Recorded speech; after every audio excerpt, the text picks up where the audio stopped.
El móvil vibró sobre la encimera de mármol como un insecto moribundo. Su luz azul cortaba la oscuridad de nuestra cocina a las 2:47 de la madrugada. Debería haberlo dejado allí. Debería haberme dado la vuelta y hundido la cara más profundamente en la almohada que todavía olía a su colonia. Pero algo en la hora no encajaba. Era urgente de una manera que me oprimió el pecho con un pavor inexplicable. 3 años amando a alguien te enseñan sus patrones. Javier nunca enviaba mensajes de voz tan tarde. En realidad, nunca me los enviaba a mí.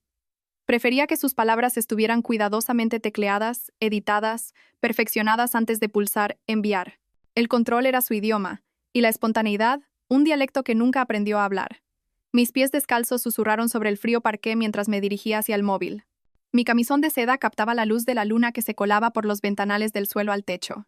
El ático que compartíamos ofrecía vistas al resplandeciente perfil de Madrid, una imagen que una vez me hizo sentir como si viviera en un cuento de hadas. Ahora, en la oscuridad previa al amanecer, esas luces parecían más bien ojos vigilantes. La notificación del mensaje brillaba. Nota de voz de Javier, 4 minutos y 23 segundos. Tiempo suficiente para contener toda una vida de secretos. Mi dedo tembló ligeramente sobre el botón de reproducción. Más tarde, recordaría este momento como la última vez que fui verdaderamente inocente. La última vez que creí que el hombre que dormía plácidamente en nuestra cama, en el piso de arriba, era el mismo que me había pedido matrimonio hacía 6 meses en una playa de Formentera, con lágrimas corriendo por su rostro mientras prometía amarme y protegerme para siempre. Pulsé reproducir. La voz de Javier llenó el silencio, baja e íntima, de esa forma que una vez me aceleraba el corazón. Pero no me hablaba a mí. Las palabras que salían del altavoz de mi móvil estaban destinadas a otra persona. Alguien que, al parecer, había estado esperando esta actualización, este informe, esta confesión. Mamá está funcionando a la perfección. No tiene ni idea de lo que está pasando realmente. La boda es en 2 meses, y para entonces todo estará transferido. El fondo fiduciario, las propiedades, todo. De verdad cree que la quiero. El móvil se me resbaló de los dedos entumecidos, golpeando el mármol con un sonido parecido al de huesos rompiéndose.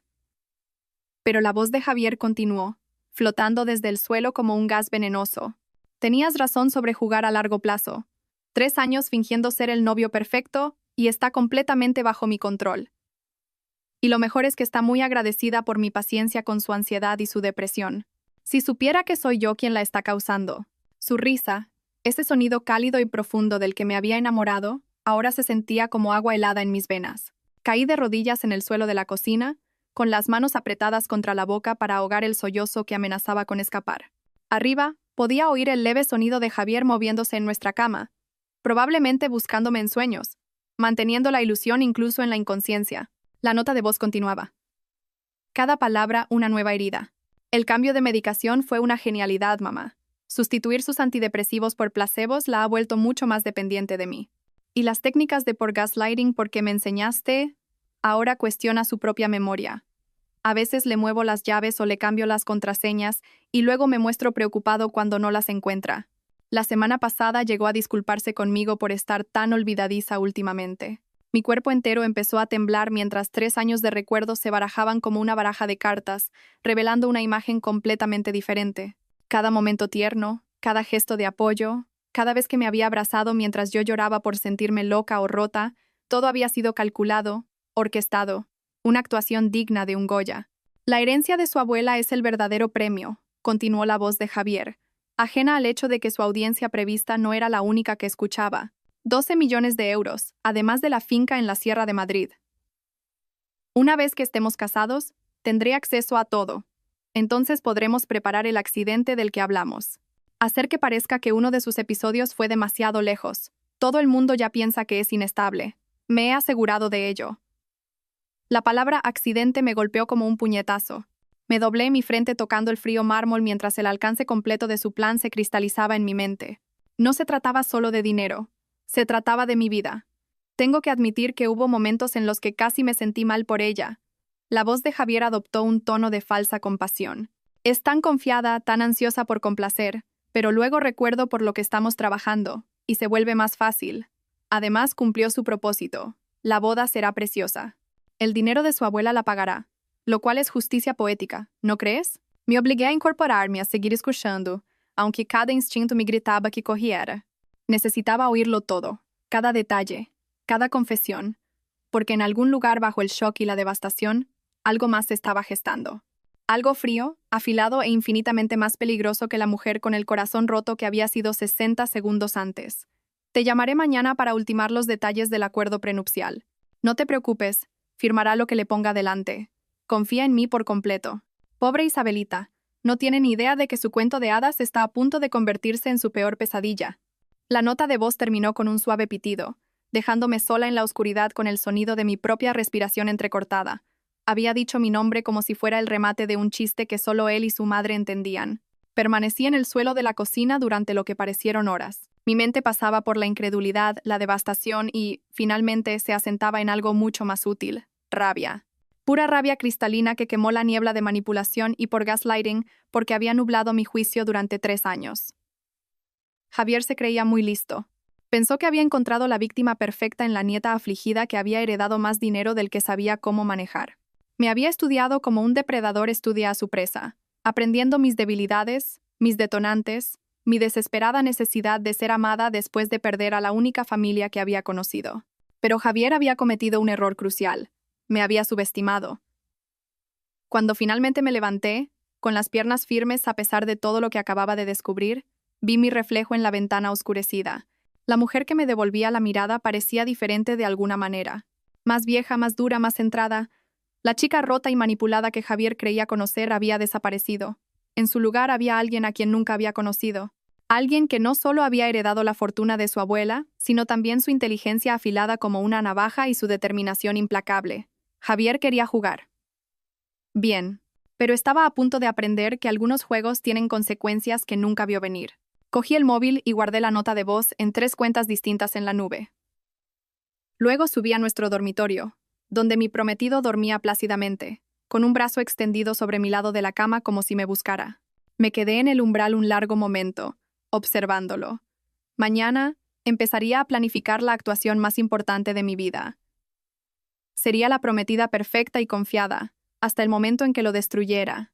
Pero esa noche me permití una última mirada al hombre que había creído amar, memorizando su rostro a la luz de la luna.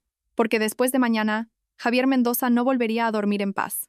El sol de la mañana entraba por las ventanas de nuestro dormitorio con esa calidez dorada propia de las películas románticas, no del dormitorio de una mujer que acababa de descubrir que toda su vida era una mentira cuidadosamente construida. Permanecí completamente quieta, escuchando la respiración constante de Javier a mi lado, mi cuerpo rígido por el esfuerzo de parecer normal.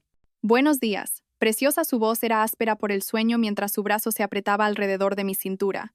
El mismo brazo que me había abrazado innumerables veces mientras lloraba por sentirme perdida y rota. La misma mano que ahora trazaba círculos perezosos en mi hombro desnudo, había estado destruyendo sistemáticamente mi salud mental durante 3 años. Forcé mis labios en lo que esperaba que fuera una sonrisa somnolienta y me giré para mirarlo. El pelo oscuro de Javier estaba alborotado, sus ojos verdes suaves con lo que siempre había creído que era afecto genuino. Incluso ahora, sabiendo lo que sabía, podía entender por qué me había enamorado de él. Era devastadoramente guapo de esa manera natural que hacía que otras mujeres se quedaran mirándolo cuando entrábamos juntos en un restaurante. Buenos días, susurré, con la voz quebrándose ligeramente. Los ojos de Javier se agudizaron con lo que parecía preocupación. Me di cuenta de que estaba catalogando mi reacción, probablemente preguntándose si parecía más frágil de lo habitual, más dependiente. ¿Estás bien, cariño? Pareces un poco rara. Su pulgar rozó mi mejilla con una ternura practicada. ¿Tuviste otra de esas pesadillas? Las pesadillas, por supuesto. Otro síntoma que probablemente había estado cultivando.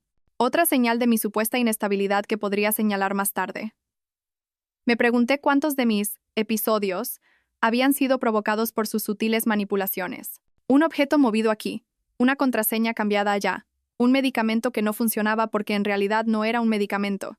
Estoy bien, dije, dejando que un pequeño temblor se colara en mi voz. Solo cansada.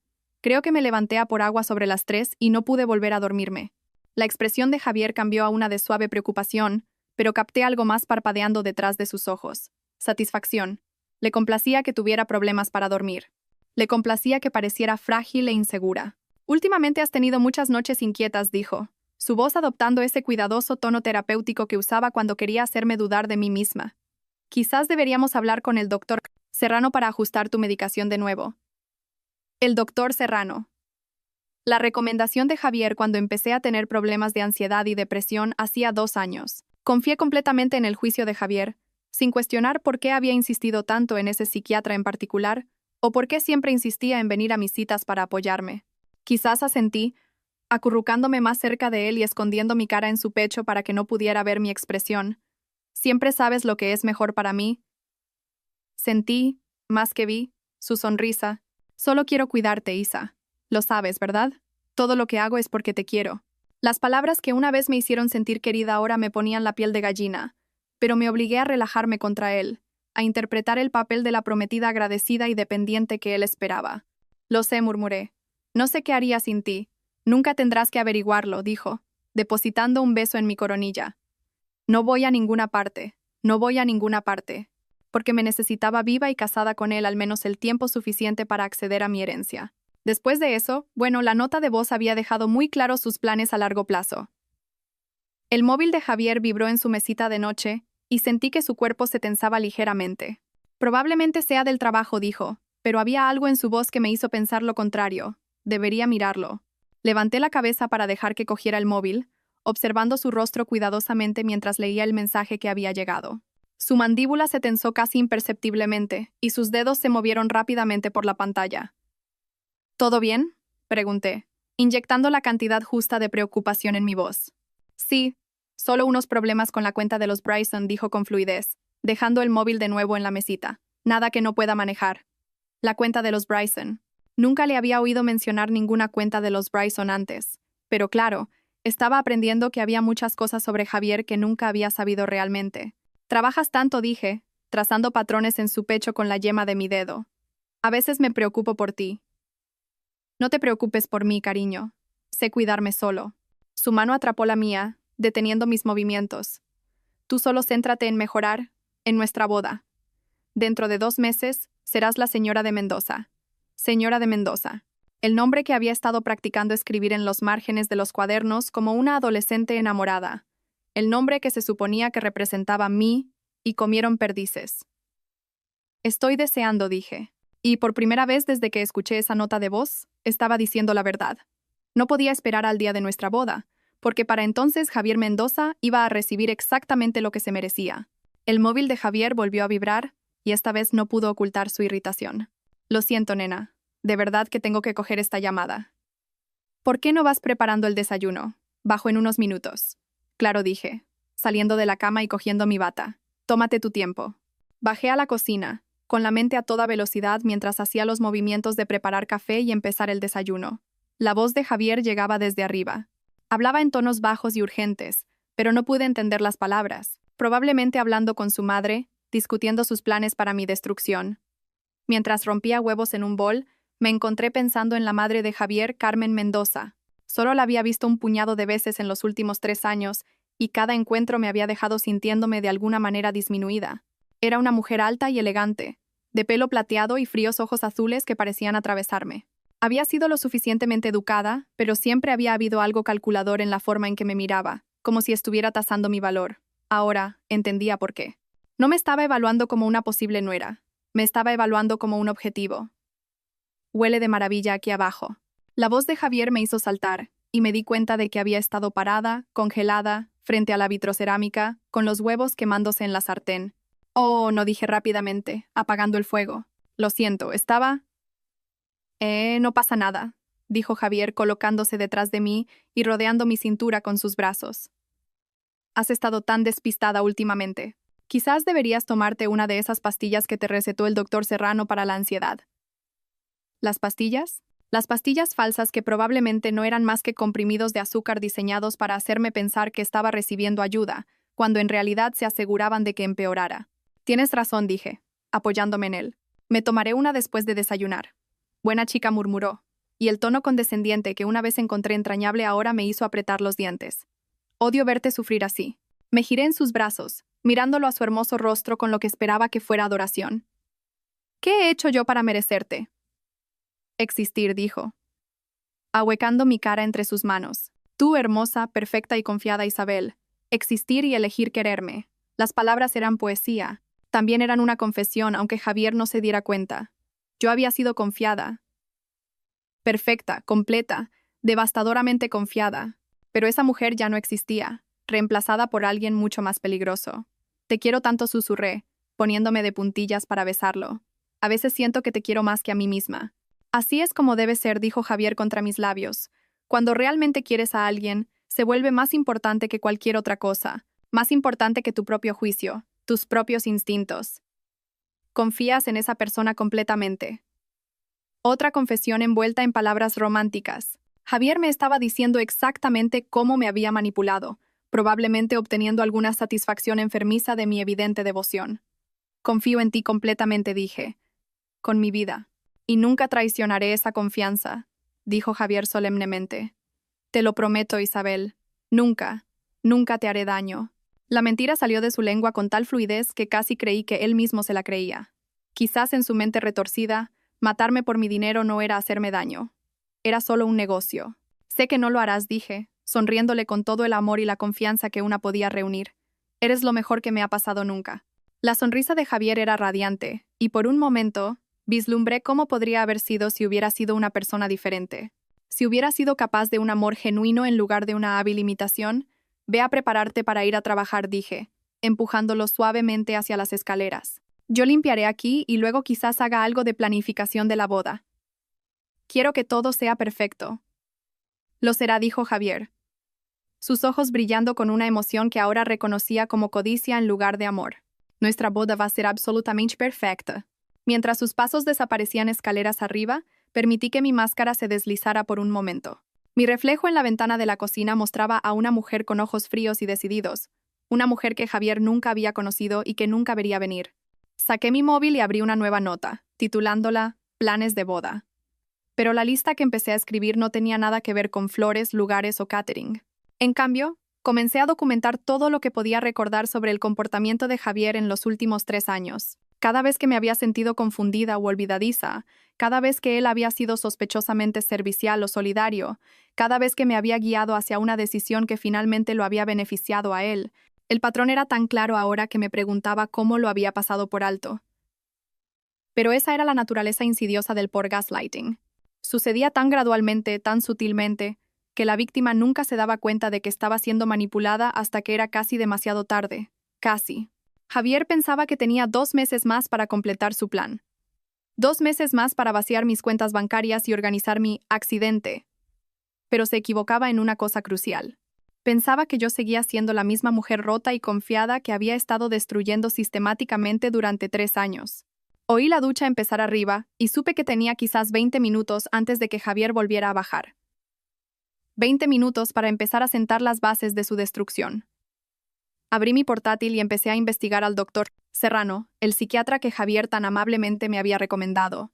No tardé mucho en encontrar lo que buscaba. El doctor Serrano había sido sancionado 2 veces por el Colegio de Médicos por prácticas poco éticas, incluyendo la prescripción de medicamentos innecesarios y el mantenimiento de relaciones inapropiadas con las familias de los pacientes.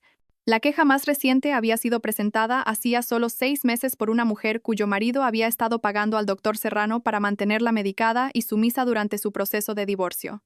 Me temblaban las manos mientras leía los detalles. La historia de la mujer era inquietantemente similar a la mía.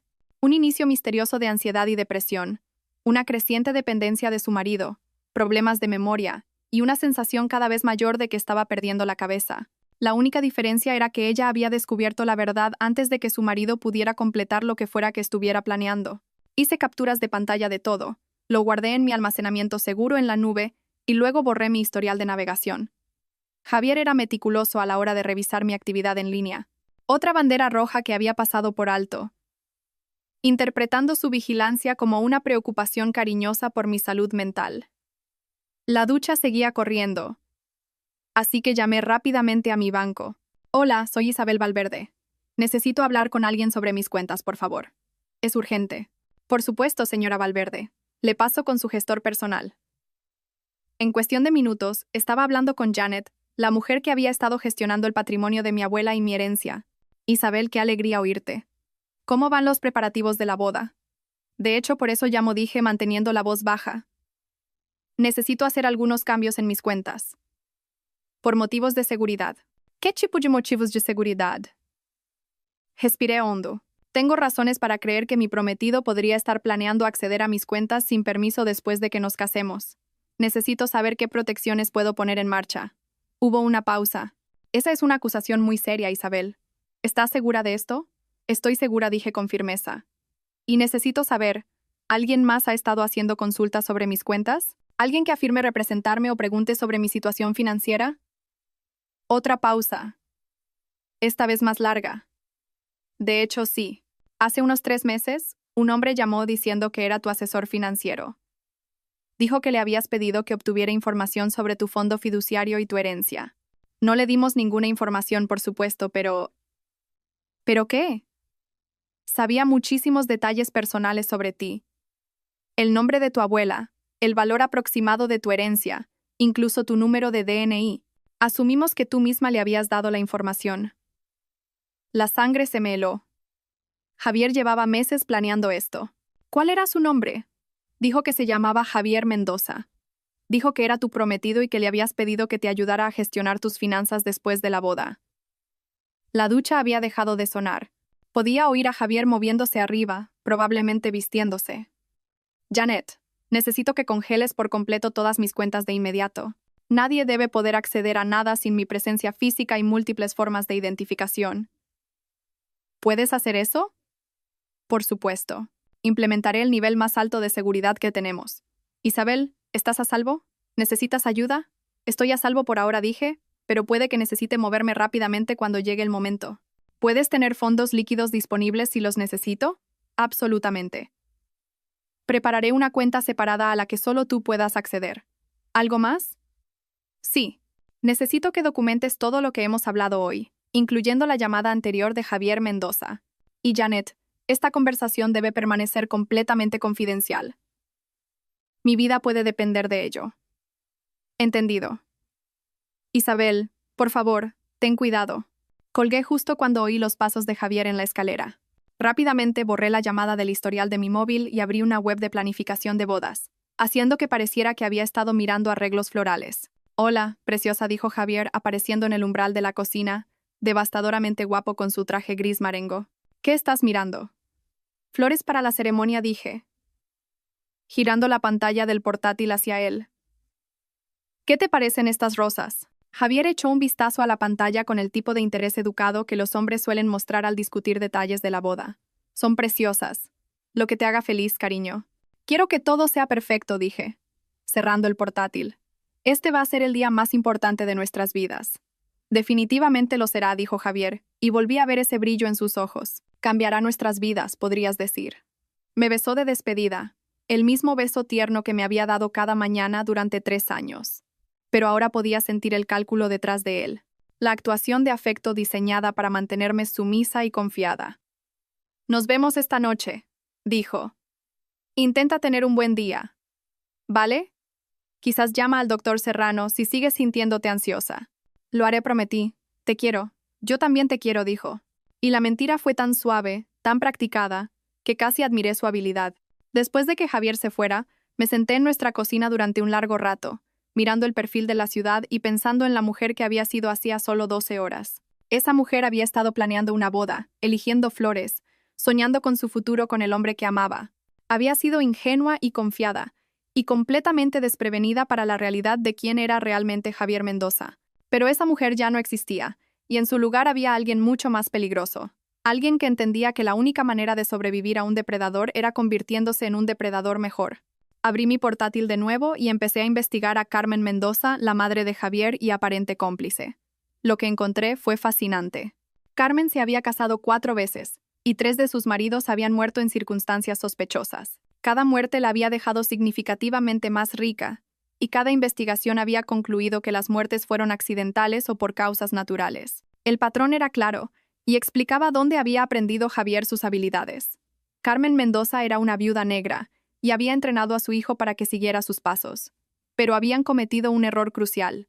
Habían elegido a la víctima equivocada. Mi abuela no solo me había dejado dinero, me había dejado su inteligencia, su fuerza y su absoluta crueldad a la hora de proteger lo que era suyo. Leonor Valverde había construido un imperio empresarial de la nada, aplastando a cualquiera que intentara aprovecharse de ella por el camino. Me enseñó que a veces la única forma de lidiar con los depredadores Era mostrarles cómo era un verdadero depredador.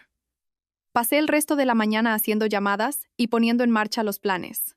Para cuando Javier llegó a casa esa noche, tenía todo lo que necesitaba para comenzar su destrucción. «¿Qué tal tu día, cariño?», preguntó, rodeándome con sus brazos por detrás mientras yo estaba en la cocina preparando la cena. «Bien», dije, apoyándome en él.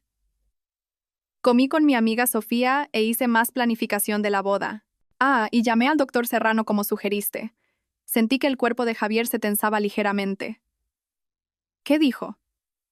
Quiere verme mañana. Cree que quizás necesitemos ajustar mi medicación de nuevo. Me giré en los brazos de Javier, mirándolo con ojos grandes y confiados. Dijo que el estrés de la planificación de la boda podría estar empeorando mi ansiedad. Eso tiene sentido, dijo Javier. Su alivio era obvio. El doctor Serrano sabe lo que es mejor para ti. Deberías escucharlo. Siempre lo hago, dije. Igual que siempre te escucho a ti. Sois las dos únicas personas en las que confío completamente. La sonrisa de Javier era cálida y amorosa, y completamente falsa. Eso es porque somos las únicas personas que realmente se preocupan por tu bienestar, Isa. Todos los demás podrían decepcionarte, pero nosotros nunca lo haremos. Lo sé, susurré, poniéndome de puntillas para besarlo. Soy tan afortunada de teneros a los dos cuidando de mí. Mientras cenábamos, Javier me contó cosas de su día en el trabajo, tejiendo elaboradas historias sobre clientes y reuniones que ahora sospechaba que eran completamente ficticias. Escuché con absorta atención, haciendo preguntas y expresando preocupación por sus niveles de estrés, interpretando el papel de la prometida devota a la perfección. ¿Sabes qué?, dijo Javier de repente, extendiendo la mano sobre la mesa para coger la mía. Adelantemos la boda. Parpadeé sorprendida. ¿Adelantarla? Pero ya hemos enviado las invitaciones. Lo sé, pero he estado pensando. ¿Por qué esperar? Nos queremos. Estamos listos para empezar nuestras vidas juntos. ¿Por qué no casarnos el mes que viene en lugar de esperar a diciembre? ¿El mes que viene? Javier se estaba impacientando, probablemente preocupado de que pudiera empezar a cuestionar las cosas y esperaba demasiado. O quizás su madre lo estaba presionando para que se moviera más rápido. Pero el lugar, empecé. Yo me encargo de todo, dijo Javier con firmeza. El dinero no es un problema cuando se trata de nuestra felicidad, ¿verdad?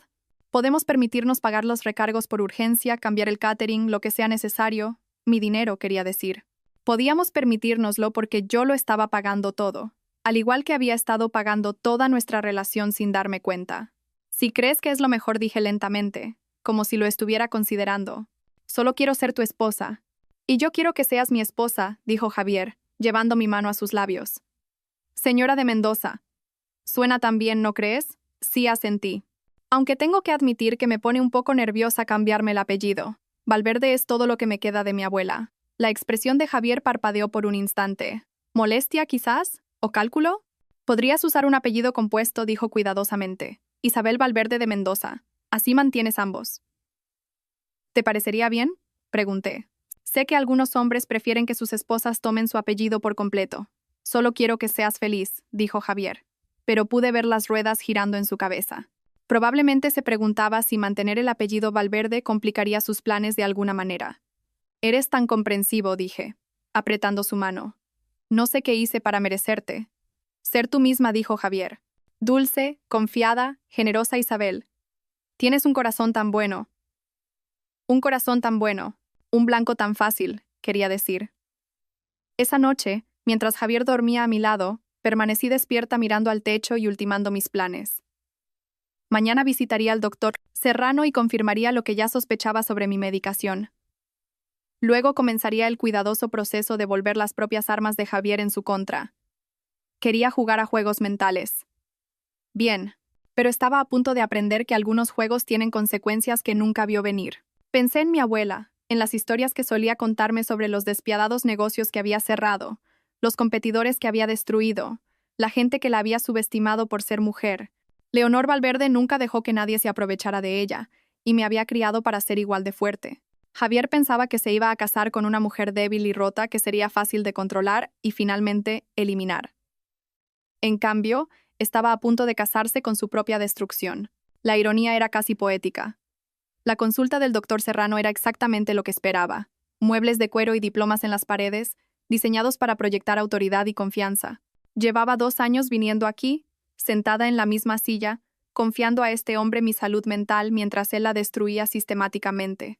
Isabel, entra, dijo el doctor Serrano, su voz cálida y profesional. Era un hombre pequeño, con el pelo ralo y ojos amables detrás de unas gafas de montura metálica. La imagen perfecta de un psiquiatra atento. Javier me comentó que has tenido algunas dificultades últimamente. Javier comentó. Por supuesto que lo había hecho. Me pregunté con qué frecuencia hablaban, cuán detalladas eran sus conversaciones sobre mi supuesto deterioro del estado mental. He estado pasándolo mal, dije, acomodándome en la silla familiar frente a su escritorio. El estrés de la boda, creo. Y he vuelto a tener problemas para dormir. El doctor Serrano asintió con simpatía, tomando notas en mi expediente. No es raro en las novias. Los grandes cambios en la vida pueden desencadenar ansiedad, incluso los positivos. ¿Cómo te sientes con la medicación que discutimos la última vez? ¿La medicación? ¿Las pastillas falsas que Javier estaba tan ansioso por que tomara?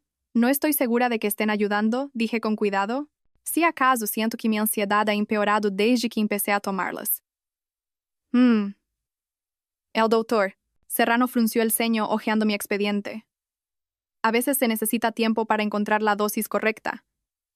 Quizás necesitemos aumentar la potencia. De hecho, dije metiendo la mano en mi bolso, he traído las pastillas conmigo. Esperaba que pudieras echarles un vistazo. Parecen diferentes de las que suelo recoger en la farmacia. Saqué el bote que Javier me había dado esa misma mañana, insistiendo en que me tomara una antes de mi cita.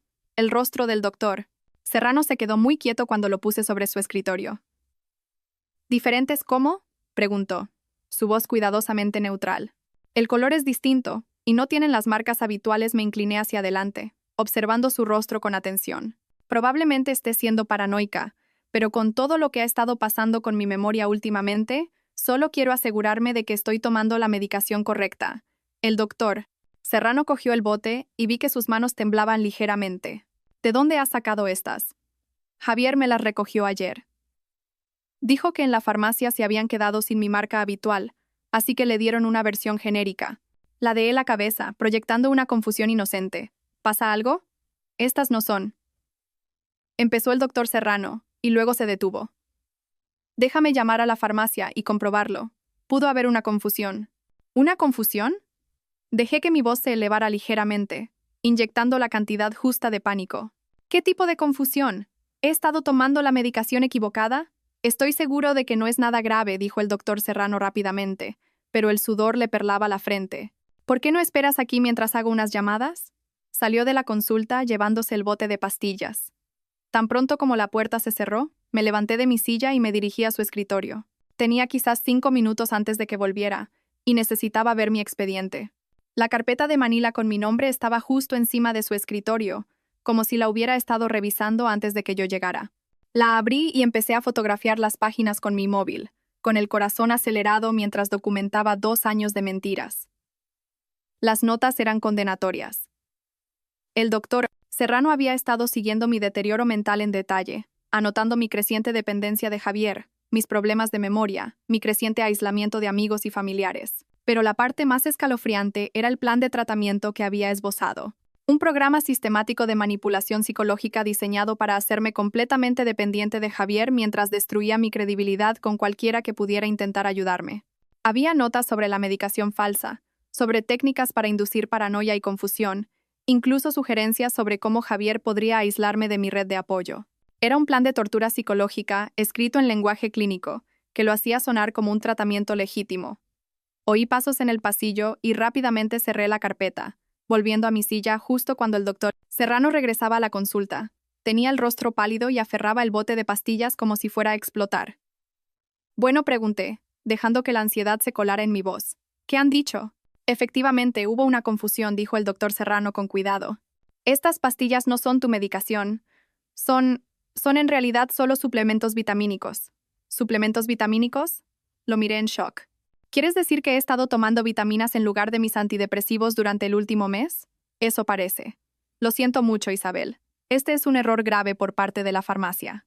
Pero eso lo explica todo, dije, con la voz quebrada.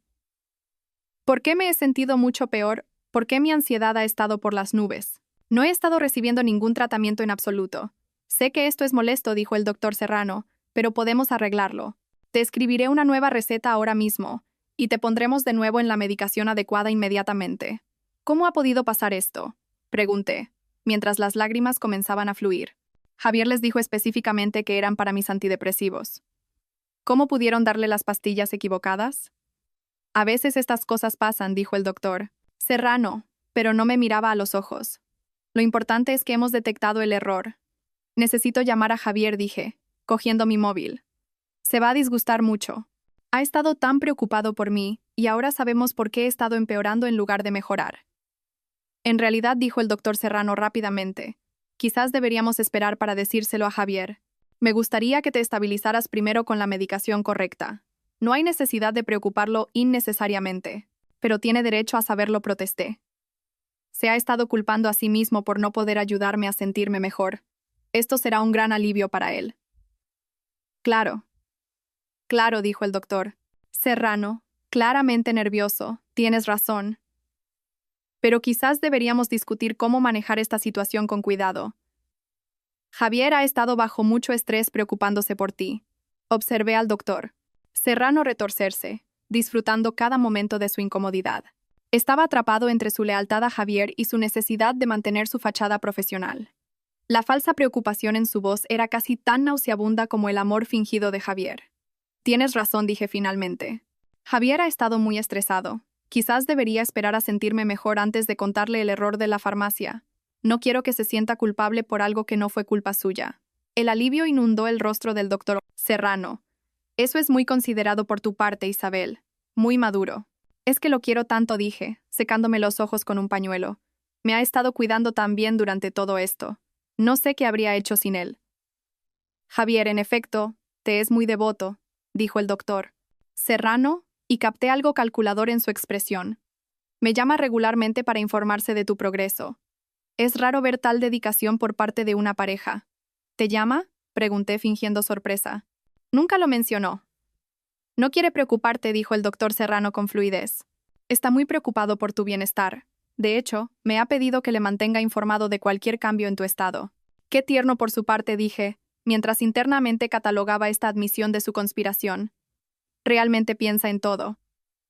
El doctor Serrano me escribió una nueva receta, con las manos aún temblorosas. Quiero que empieces a tomar esta noche. Isabel, si experimentas algún efecto secundario inusual o si tus síntomas empeoran, quiero que me llames inmediatamente, día o noche. Por supuesto, dije, cogiendo la receta. ¿Debería tirar las pastillas de vitaminas? Sí, definitivamente. Y no mencionemos esta confusión a nadie más, ¿de acuerdo?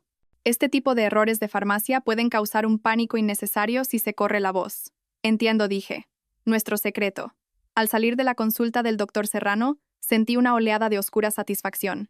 El buen doctor estaba claramente en pánico, probablemente ya planeando llamar a Javier en cuanto yo saliera del edificio.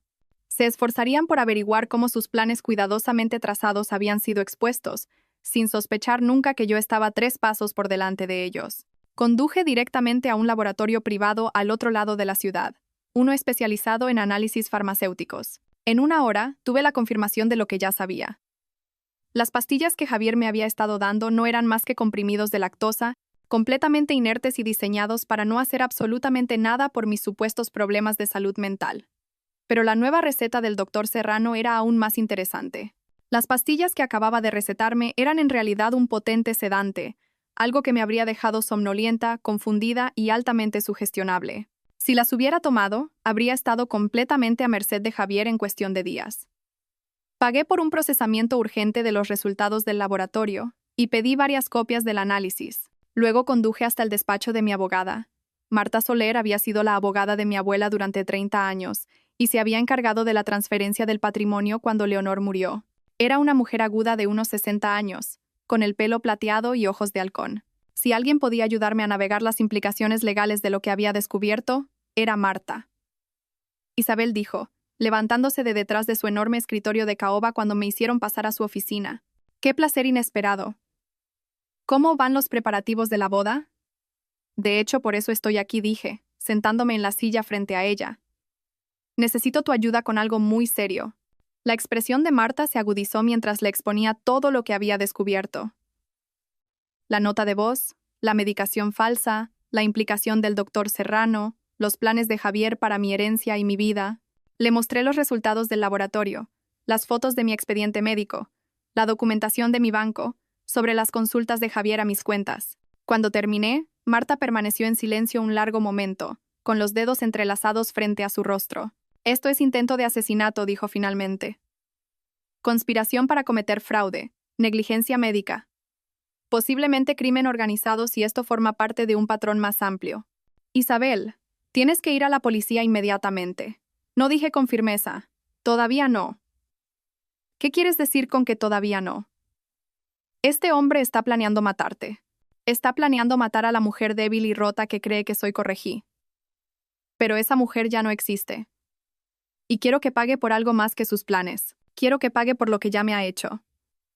Marta se reclinó en su silla, estudiándome con un nuevo interés. ¿Qué propones exactamente? Quiero destruirlo por completo. Su reputación, sus finanzas, su libertad, su futuro. Quiero que lo pierda todo, igual que él planeaba quitármelo todo a mí. La venganza es un juego peligroso, Isabel. También lo es el intento de asesinato, repliqué. Javier cree que está jugando al ajedrez con una niña. No tiene ni idea de que en realidad está jugando con alguien que aprendió estrategia de Leonor Valverde. Una lenta sonrisa se extendió por el rostro de Marta. Tu abuela estaría orgullosa. Ella tampoco dejó nunca que nadie se aprovechara de ella. Entonces, ¿me ayudarás? Te ayudaré, dijo Marta. Pero lo haremos con cuidado, metódicamente y legalmente. Cuando terminemos, Javier Mendoza no solo estará en la cárcel. Estará completamente destruido, y todo será por su propia culpa. Pasamos las siguientes 2 horas planeando mi contraataque. Marta reuniría pruebas discretamente y prepararía los documentos legales mientras yo continuaba interpretando el papel de la prometida desprevenida. Dejaríamos que Javier cavara su propia tumba más profundamente antes de enterrarlo en ella. Una cosa más, dijo Marta mientras me preparaba para irme. Mencionaste que la madre de Javier tiene un historial de muertes sospechosas de sus maridos. Creo que deberíamos investigar eso también. Si podemos establecer un patrón de comportamiento, fortalecerá nuestro caso considerablemente. Ya estoy en ello, dije, sacando mi móvil para mostrarle la investigación que había recopilado. Carmen Mendoza es una viuda negra, y entrenó bien a su hijo, pero esta vez eligieron a la víctima equivocada. Ciertamente lo hicieron, dijo Marta. Ten cuidado, Isabel. Hasta que estemos listos para actuar, sigues en peligro. Javier no sabe que has descubierto sus planes, pero si sospecha... No sospechará, dije con confianza. Voy a ser la prometida perfecta y confiada hasta el momento en que lo destruya. Mientras conducía a casa, sentí una extraña sensación de calma. Por primera vez en 3 años, sabía exactamente quién era y de qué era capaz. Javier había intentado romperme, hacerme débil, dependiente y fácil de controlar. En cambio, había despertado algo en mí para lo que él no estaba preparado en absoluto. Mi móvil vibró con un mensaje de Javier. ¿Qué tal tu cita, cariño? El doctor Serrano dijo que parecías disgustada cuando te fuiste. Por supuesto, el doctor Serrano ya lo había llamado. Probablemente estaban en modo de pánico total, tratando de averiguar cómo manejar la confusión de la farmacia sin exponer su conspiración. Respondí. Mucho mejor ahora. El doctor Serrano descubrió qué pasaba con mi medicación. Debería empezar a sentirme mejor pronto. La respuesta de Javier fue inmediata. ¡Qué maravillosa noticia! Estoy deseando que me lo cuentes todo. He reservado para cenar en el Mirador Real esta noche para celebrarlo. El Mirador Real, el restaurante más caro de la ciudad y la elección predilecta de Javier cada vez que quería hacer un gran gesto. Probablemente planeaba proponer adelantar aún más la boda. O quizás quería discutir nuestros planes de luna de miel. De cualquier manera, se sentía claramente confiado en su capacidad para manipular la situación. Perfecto, respondí. Te quiero mucho. Yo también te quiero, preciosa. Nos vemos esta noche. Mientras entraba en el garaje de nuestro edificio, vi mi reflejo en el espejo retrovisor. La mujer que me devolvía la mirada tenía la misma cara que la chica ingenua que se había enamorado de Javier Mendoza hacía 3 años, pero sus ojos eran completamente diferentes. Eran los ojos de mi abuela, agudos, calculadores y absolutamente despiadados a la hora de proteger lo que era mío. Javier quería jugar con mi vida. Bien, pero estaba a punto de aprender que algunos juegos tienen consecuencias que nunca vio venir. Esta noche sería la prometida perfecta. Sonreiría, reiría, y me colgaría de cada una de sus palabras, como había hecho durante 3 años. Pero debajo de la actuación, estaría observando, planeando, preparándome para el momento en que le mostraría a Javier Mendoza exactamente lo que le sucede a los depredadores que subestiman a su presa. La caza estaba a punto de comenzar, y esta vez yo era la que ponía la trampa. El mirador real bullía con la elegancia silenciosa del dinero antiguo y las conversaciones susurradas. Candelabros de cristal arrojaban una luz cálida sobre mesas cubiertas con manteles de lino blanco impoluto, mientras una suave música de piano proporcionaba el telón de fondo perfecto para cenas íntimas y conversaciones que cambiaban vidas. Era exactamente el tipo de lugar donde a Javier le gustaba que lo vieran. Sofisticado, caro y lleno de gente que podría ser testigo de su actuación como el prometido devoto. Había elegido mi atuendo con cuidado. Un vestido azul medianoche que se ceñía a mis curvas sin ser demasiado revelador, combinado con los pendientes de diamantes que Javier me había regalado por mi cumpleaños. Parecía la novia perfecta de la alta sociedad, pulcra, elegante y completamente bajo su control. Javier ya estaba sentado cuando llegué, devastadoramente guapo con su traje de color carbón. Se levantó cuando el pormaitre me condujo a nuestra mesa, con una sonrisa cálida y amorosa mientras me apartaba la silla. «Estás absolutamente deslumbrante», dijo, dándome un beso en la mejilla mientras me sentaba. «Ese vestido te queda perfecto».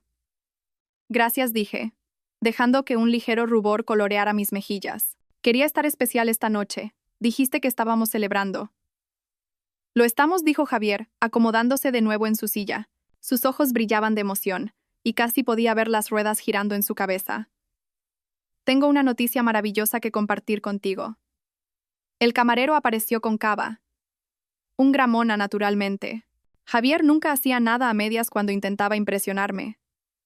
O más bien, cuando intentaba manipularme para que cumpliera.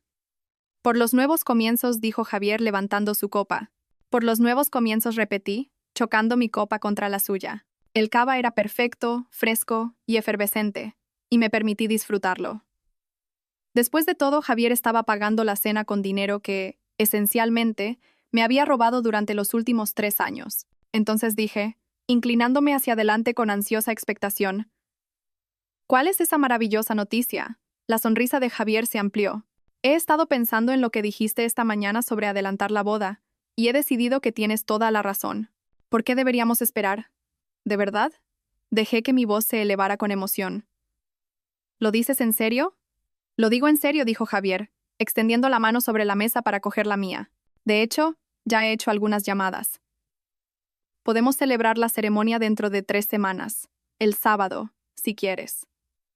¿3 semanas? Javier estaba presionando de verdad ahora. Probablemente bajo la presión de su madre para acelerar su cronograma. Me pregunté qué los había asustado. Quizás estaban preocupados de que estuviera empezando a hacer demasiadas preguntas. O quizás tenían deudas que debían pagarse antes de lo esperado.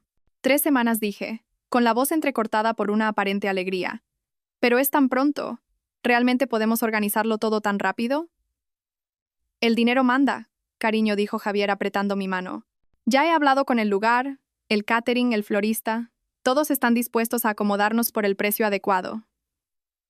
«¿Mi dinero?» quería decir. Todos estaban dispuestos a acomodarnos por la cantidad adecuada de mi dinero. Pero la lista de invitados, las invitaciones, empecé. «¿Ya está solucionado?», dijo Javier con fluidez. Me tomé la libertad de llamar personalmente a todos en nuestra lista. La mayoría puede arreglárselas, y los que no, lo entenderán. Cuando estás enamorado, no quieres esperar. Había llamado a todos personalmente, lo que significaba que había estado planeando esta aceleración durante un tiempo, probablemente desde antes de la conversación de esta mañana. Me pregunté cuánto tiempo llevaba preparando esto, cuántas piezas había estado moviendo mientras yo interpretaba a la prometida inconsciente. «Piensas en todo», dije, llevando su mano a mis labios. «Soy tan afortunada de tenerte». «Yo soy el afortunado», dijo Javier, su voz densa con una emoción que ahora sabía que era completamente fabricada. «Vas a ser la novia más hermosa, Isabel. No puedo esperar a llamarte mi esposa».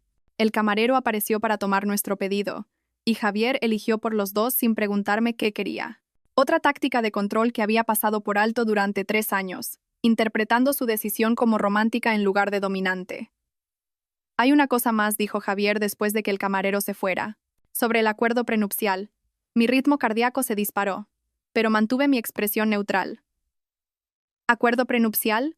Sé que lo discutimos brevemente antes, pero mi abogado cree que es importante tener todo formalizado. solo para protegernos a ambos. La voz de Javier era cuidadosamente casual, como si estuviera discutiendo el tiempo en lugar de documentos legales que le darían acceso a toda mi fortuna. Pensé que habíamos decidido que no necesitábamos uno, dije lentamente. Confiamos el uno en el otro completamente. Lo hacemos, dijo Javier rápidamente. Pero mi abogado dice que es una práctica estándar para personas con activos significativos. En realidad te protege tanto a ti como a mí. Protegerme a mí. La ironía era casi risible. El acuerdo prenupcial probablemente estaría diseñado para darle a Javier acceso a todo mientras me dejaba sin nada si nuestro matrimonio terminaba, lo cual, según su nota de voz, terminaría con mi conveniente accidente. ¿Qué tipo de protección?, pregunté, ladeando la cabeza con curiosidad inocente. Bueno, por ejemplo, si a uno de nosotros le pasara algo, el cónyuge superviviente estaría cuidado. Y aclara cómo manejamos nuestras finanzas durante el matrimonio. La voz de Javier era suave y tranquilizadora, como un encantador de serpientes adormeciendo a su víctima. Si a uno de nosotros le pasara algo, repetí, ¿cómo qué? Oh, ya sabes, una enfermedad, un accidente, ese tipo de cosas. A nadie le gusta pensar en ello. Pero es importante estar preparado. Los ojos de Javier eran cálidos y preocupados, como si estuviera genuinamente preocupado por mi bienestar en lugar de planear mi muerte. Tiene sentido, dije finalmente. Quiero que estés cuidado si me pasa algo a mí, y yo quiero lo mismo para ti, dijo Javier, aunque ambos sabíamos que eso no era parte de su plan. Mi abogado ya ha redactado los documentos. Podemos firmarlos mañana si quieres. ¿Mañana? Realmente tenía prisa ahora. ¿No crees que debería hacer que mi propia abogada los revise primero?, pregunté. Quiero decir, no entiendo realmente los documentos legales. La mandíbula de Javier se tensó casi imperceptiblemente. Por supuesto, si eso te hace sentir mejor, aunque mi abogado me asegura que todo es muy sencillo. Lenguaje estándar, nada complicado. Estoy segura de que lo es, dije. Pero mi abuela siempre me decía que tuviera mi propia representación para documentos importantes. Decía que era simplemente una buena práctica comercial. Tu abuela era una mujer inteligente, dijo Javier, aunque pude ver la frustración parpadeando detrás de sus ojos, pero ella trataba con acuerdos comerciales mucho más complejos. Esto es solo un simple contrato matrimonial. Aún así dije, dejando que una nota de incertidumbre se colara en mi voz, creo que me sentiría más cómoda si alguien me lo explicara. Ya sabes lo confundida que me pongo con los temas legales. La expresión de Javier se suavizó, probablemente porque pensó que mi confusión era una señal del deterioro mental que tanto se había esforzado en cultivar. Por supuesto, cariño. Lo que sea que te haga sentir segura. Pero deberíamos movernos rápido. El abogado dice que es mejor tener todo finalizado antes de la ceremonia. Llamaré a Marta Soler mañana, dije. Ella se encargó del patrimonio de mi abuela, así que conoce mi situación financiera. El tenedor de Javier se detuvo a medio camino de su boca. ¿Marta Soler? Sí. ¿La conoces? He oído hablar de ella, dijo Javier con cuidado. Tiene bastante reputación. Muy minuciosa. Minuciosa. Esa era una forma de describir a una abogada que había pasado 30 años protegiendo a mi abuela de gente exactamente como Javier. Eso es lo que quiero, dije. Alguien minucioso. Alguien que se asegure de que entiendo exactamente lo que estoy firmando. Por supuesto, dijo Javier, pero pude ver las ruedas girando en su cabeza. Probablemente ya estaba planeando cómo manejar a Marta, cómo convencerla de que su acuerdo prenupcial era legítimo y en mi mejor interés. Nuestra cena llegó, y Javier cambió suavemente el tema a los planes de luna de miel. Aparentemente, ya nos había reservado una villa en la Toscana. Otra decisión tomada sin consultarme. Otra señal de su necesidad de controlar cada aspecto de nuestra relación. 2 semanas en Italia, dijo, con los ojos brillantes. Solo nosotros dos, sin distracciones, sin estrés. La manera perfecta de empezar nuestra vida de casados. 2 semanas en un país extranjero, aislada de cualquiera que pudiera ayudarme si empezaba a hacer preguntas incómodas. El lugar perfecto para que ocurriera un accidente. Suena maravilloso, dije. Aunque tengo que admitir que estoy un poco nerviosa por viajar tan pronto después de la boda. ¿Y si tengo uno de mis episodios? Por eso estaré allí para cuidarte, dijo Javier, extendiendo la mano sobre la mesa para acariciar mi mejilla. No tienes que preocuparte por nada, Isabel. Yo me encargaré de todo. Te encargarías de todo, incluyendo mi muerte. Aparentemente. Claro, susurré, inclinándome hacia su toque. A veces siento que no te merezco. No digas eso nunca, dijo Javier, su voz feroz con falsa emoción. Te mereces todo el amor del mundo. Mereces ser protegida, apreciada y cuidada. Protegida. La palabra sabía a veneno en mi boca, pero sonreí como si fuera lo más dulce que hubiera oído nunca. Te quiero tanto que a veces me asusta, dije, dejando que mi voz temblara ligeramente. ¿Y si te pasa algo? ¿Y si te pierdo como perdí a mi abuela? La expresión de Javier cambió a una de tierna preocupación. No me va a pasar nada, cariño. No voy a ninguna parte.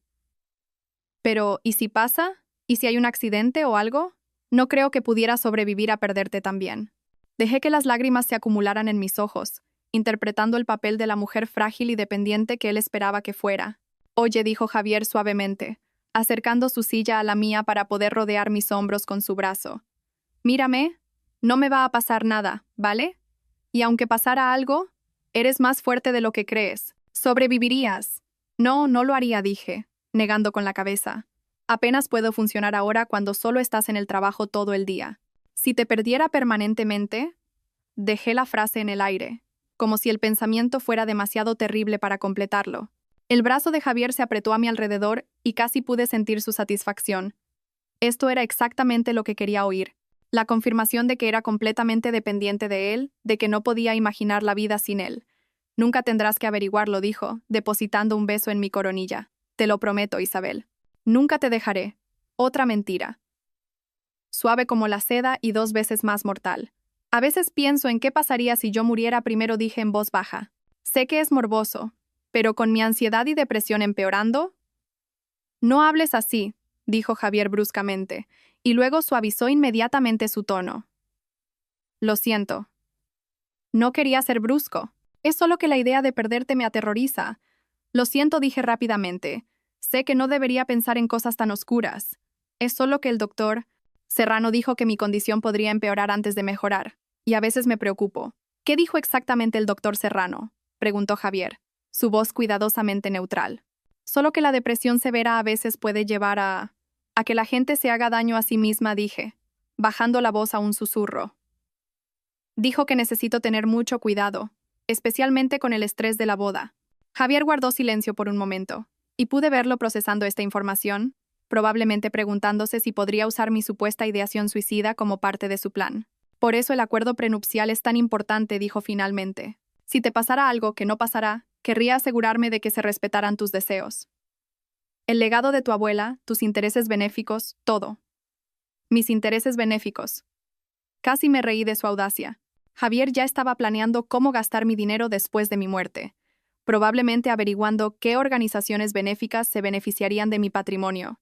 Organizaciones que probablemente resultarían ser empresas fantasma controladas por él y su madre. ¿De verdad harías eso?, pregunté mirándolo con ojos grandes y agradecidos. ¿Te asegurarías de que el legado de mi abuela continuara? Por supuesto, dijo Javier solemnemente. Sería un honor para mí llevar a cabo tus deseos. Eso es lo que significa el amor. Poner a la otra persona primero, incluso después de que se haya ido. El camarero apareció con el postre, un porceuflé, de chocolate que Javier había pedido sin preguntarme si lo quería. Mientras compartíamos el postre rico y decadente, Javier continuó pintando imágenes de nuestro futuro juntos. La casa que compraríamos cerca de Segovia. Los hijos que tendríamos. La vida que construiríamos juntos. Todo era ficción, por supuesto. Una mentira hermosa y elaborada diseñada para mantenerme sumisa hasta que pudiera ejecutar su verdadero plan. Pero yo le seguí el juego, haciendo preguntas sobre nuestro futuro imaginario, expresando emoción por sueños que nunca se harían realidad. No puedo esperar a empezar a intentar tener un bebé, dije, tomando un bocado del porceuflé. Sé que dijimos que esperaríamos 1 año, pero quizás podríamos empezar antes. El tenedor de Javier se detuvo por un instante, tan brevemente que podría haberlo pasado por alto si no hubiera estado atenta a su reacción. Veamos cómo te sientes después de la luna de miel, dijo con cuidado. El doctor Serrano cree que podría ser mejor esperar hasta que tu medicación esté completamente estabilizada. Por supuesto, no podía quedarme embarazada antes del accidente. Eso complicaría las cosas considerablemente. Probablemente tengas razón, dije con un suspiro. Es que me emociono tanto pensando en nuestro futuro juntos. Tenemos todo el tiempo del mundo, dijo Javier acariciando mi mano. No hay necesidad de apresurar nada. Todo el tiempo del mundo. Si supiera el poco tiempo que en realidad le quedaba. Mientras salíamos del restaurante, el móvil de Javier vibró con un mensaje de texto. Lo miró rápidamente y capté un destello de irritación en sus facciones. ¿Todo bien?, pregunté. Solo trabajo, dijo, pero su mandíbula estaba tensa. Nada que no pueda esperar a mañana. Me pregunté si en realidad era su madre, comprobando el progreso de su plan. Carmen Mendoza probablemente se estaba impacientando, ansiosa por ver a su hijo completar su misión para poder pasar a su próxima víctima. Trabajas demasiado, dije, pasando mi brazo por el suyo mientras caminábamos hacia el coche. Después de que nos casemos, quizás deberías tomarte un tiempo libre. Podríamos viajar, ver el mundo juntos. Eso suena perfecto, dijo Javier, aunque se notaba que su mente estaba en otra parte. Absolutamente perfecto. Mientras Javier nos llevaba a casa por las calles de la ciudad, miré por la ventana las luces que pasaban borrosas y pensé en la actuación que acababa de dar. 3 horas interpretando a la víctima perfecta, al objetivo ideal, a la mujer que Javier creía conocer también.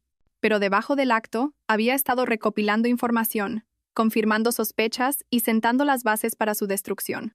Cada palabra que había pronunciado esa noche había sido otro clavo en su ataúd, otra pieza de evidencia que aseguraría su completa caída. ¿En qué piensas?, dijo Javier mirándome mientras nos deteníamos en un semáforo en rojo.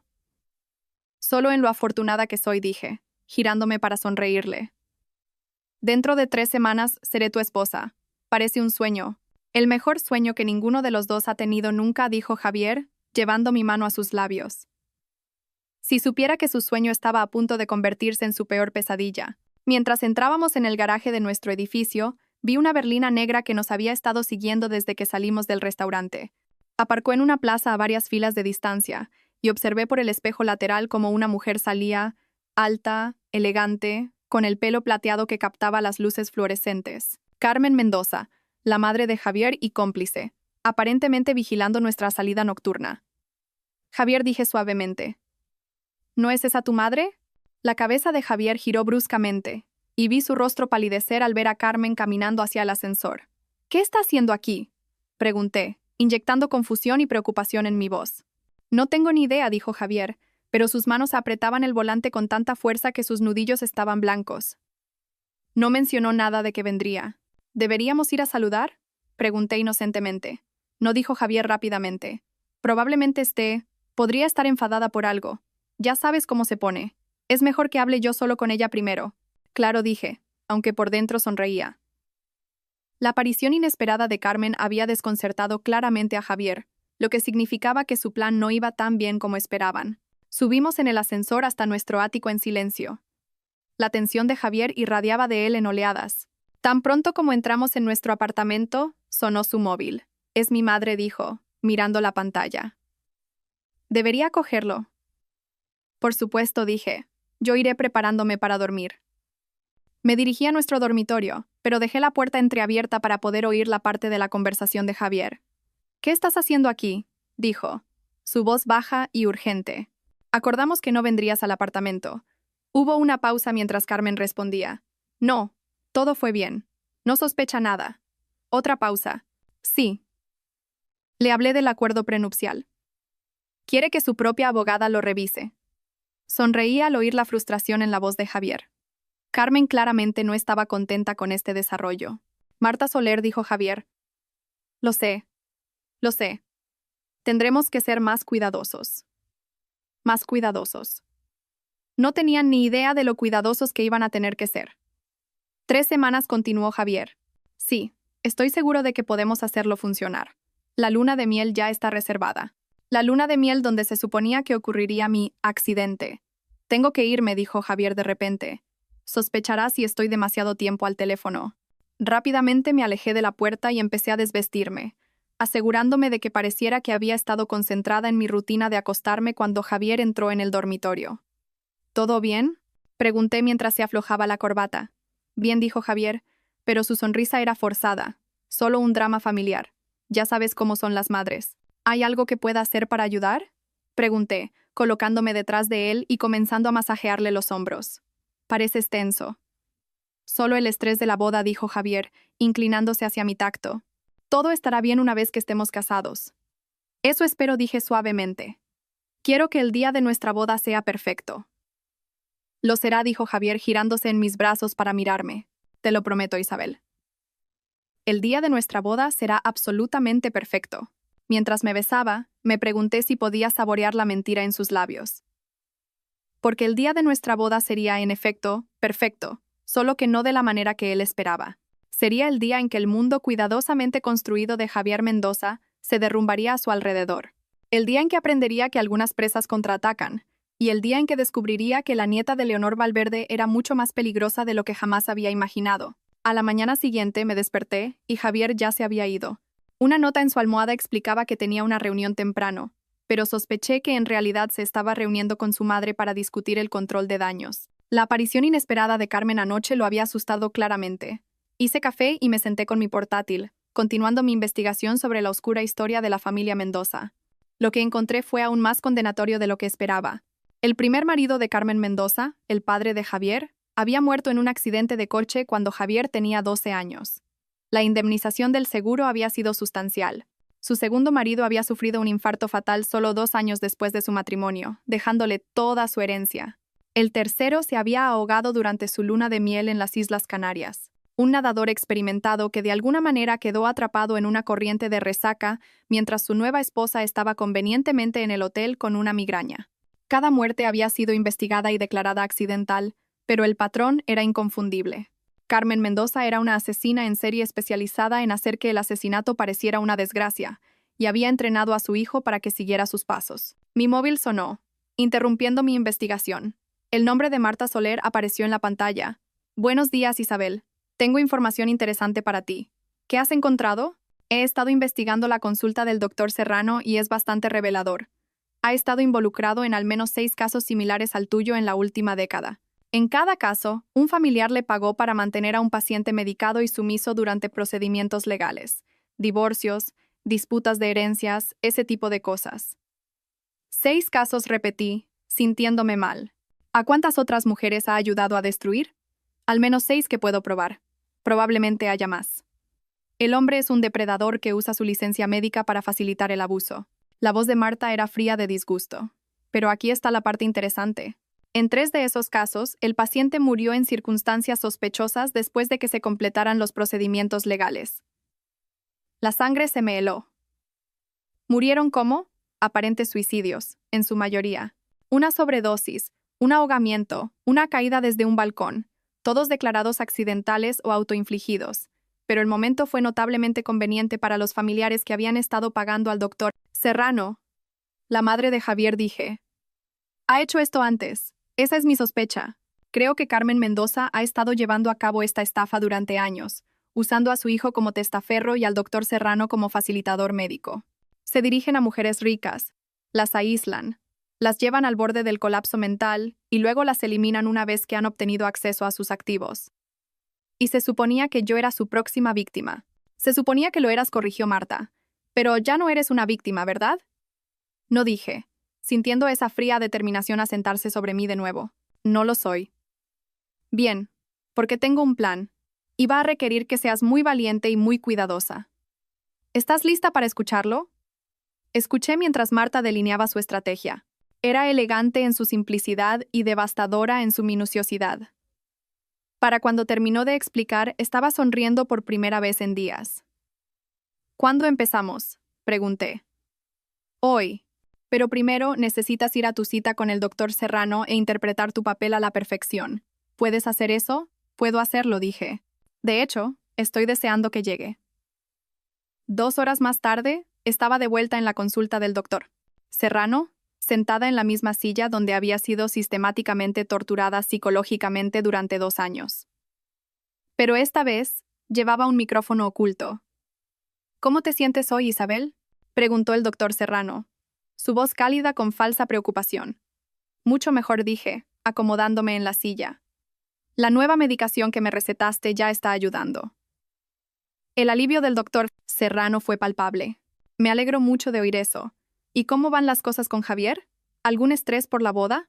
De hecho, de eso quería hablarte, dije, inclinándome hacia adelante de forma conspiradora.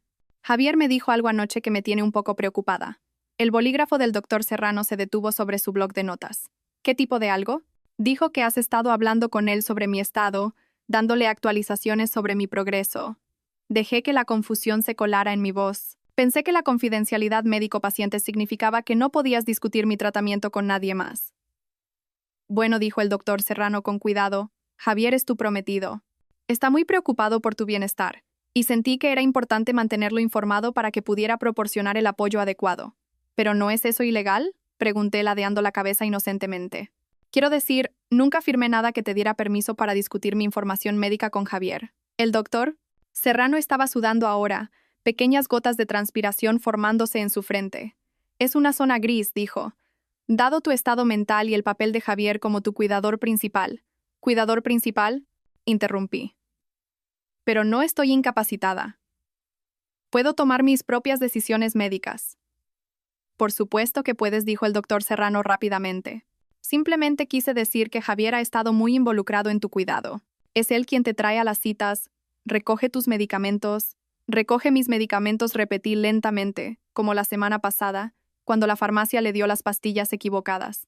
El doctor Serrano se quedó muy quieto. ¿Qué quieres decir?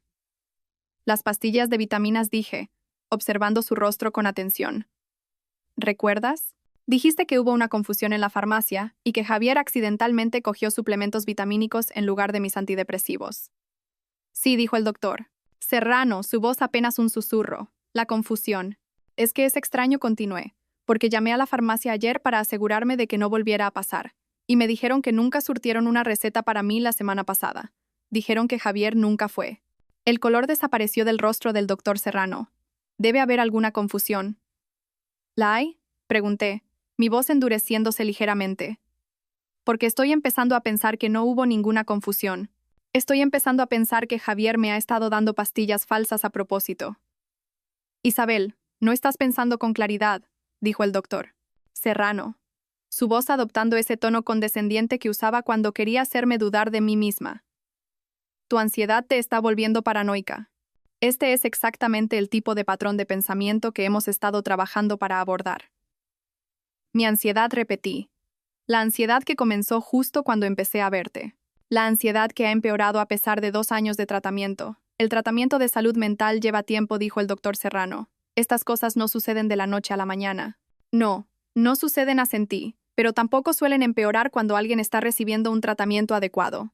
A menos, claro, que en realidad no estén recibiendo ningún tratamiento. El doctor Serrano se levantó bruscamente, moviéndose hacia su escritorio. Creo que deberíamos terminar la sesión de hoy aquí.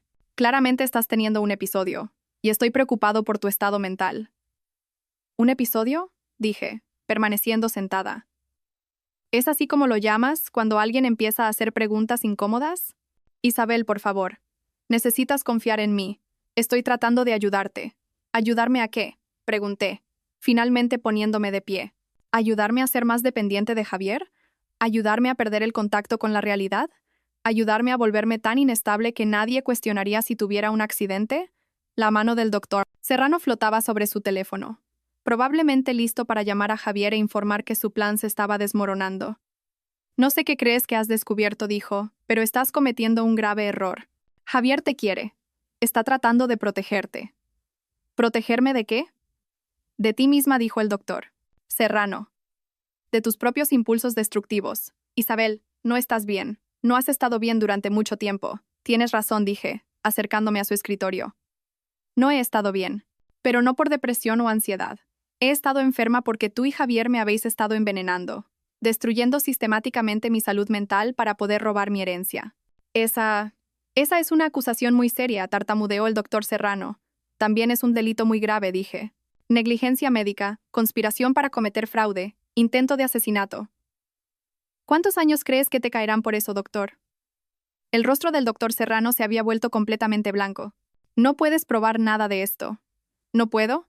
Metí la mano en mi bolso y saqué los resultados del laboratorio del análisis de las pastillas. Estos son los resultados de un laboratorio independiente. Las pastillas que Javier me ha estado dando no contienen ninguna medicación psiquiátrica activa. Son comprimidos de lactosa. El doctor Serrano miró los papeles como si fueran una sentencia de muerte, lo cual, en cierto modo, lo eran. Y estas, continué, sacando copias impresas de las fotos de mi expediente médico, son tus propias notas documentando tu manipulación psicológica sistemática hacia mí. Un registro muy minucioso, doctor. La fiscalía apreciará tu atención al detalle. ¿De dónde has sacado eso? Susurró el doctor Serrano. De tu escritorio. Ayer, mientras estabas fuera de la habitación entrando en pánico por las pastillas falsas, sonreí fríamente. Deberías guardar tus archivos bajo llave con más seguridad. El doctor Serrano se hundió en su silla, con el rostro gris por el shock. ¿Qué quieres? Quiero que llames a Javier, dije. Ahora mismo, dile que estoy teniendo un colapso total. Dile que me estoy volviendo paranoica y delirante, que estoy empezando a cuestionarlo todo. Dile que te preocupa que pueda hacerme daño a mí misma. ¿Por qué querrías que hiciera eso? Porque quiero que Javier piense que su plan está funcionando a la perfección. Quiero que crea que estoy exactamente donde él me quiere. Rota, aislada y lista para mi accidente final. El doctor Serrano me miró con creciente horror. Estás tendiendo una trampa. Estoy terminando lo que Javier empezó, corregí. Quería jugar a juegos mentales conmigo. Bien. Pero está a punto de aprender que algunos juegos tienen consecuencias que nunca vio venir. No lo haré, dijo el doctor Serrano, aunque su voz carecía de convicción. Sí, lo harás, dije tranquilamente, porque si no lo haces, iré directamente a la policía con todas estas pruebas. Y luego llamaré al colegio de médicos, al fiscal del distrito y a todos los periodistas de la ciudad que puedan estar interesados en una historia sobre un psiquiatra que ayuda a hombres ricos a asesinar a sus esposas. ¿Y si hago lo que me pides? Si haces lo que te pido, podrías tener la oportunidad de llegar a un acuerdo con la fiscalía. Testifica contra Javier y su madre, y quizás solo pases 10 años en prisión en lugar de toda la vida. El doctor Serrano guardó silencio un largo momento, sopesando sus opciones. Finalmente, cogió su teléfono. ¿Qué quieres que diga exactamente? Sonreí, sintiendo una oleada de oscura satisfacción. Dile que estoy empeorando. Dile que la medicación no funciona, que me estoy volviendo cada vez más inestable. Dile que te preocupa que pueda hacer algo drástico. El doctor Serrano marcó el número de Javier con los dedos temblorosos. Escuché mientras interpretaba su papel, su voz perfectamente calibrada para sonar preocupada y profesional. Javier, soy el doctor Serrano. Te llamo por Isabel. Sí, me temo que su estado se está deteriorando rápidamente. Se está volviendo paranoica, haciendo acusaciones descabelladas. Estoy muy preocupado por su estado mental. Sí, creo que deberías venir a buscarla inmediatamente. No, no creo que deba estar sola ahora mismo. Cuando colgó, el doctor Serrano me miró con algo parecido al respeto. Está de camino. Perfecto, dije. Ahora, esto es lo que va a pasar a continuación. Pasé los siguientes 10 minutos explicando exactamente cómo se desarrollaría el resto del día. El doctor Serrano continuaría interpretando su papel. Javier correría a mi rescate y yo daría la actuación de mi vida como la mujer rota y desesperada que ellos pensaban que era. ¿Y si me niego a cooperar?, preguntó el doctor Serrano. Entonces descubrirás lo que se siente al estar en el lado receptor de una destrucción sistemática, dije. Tengo suficientes pruebas para destruir tu carrera, tu libertad y tu vida. La única pregunta es si quieres hundirte con Javier y su madre, o si quieres ayudarme a detenerlos.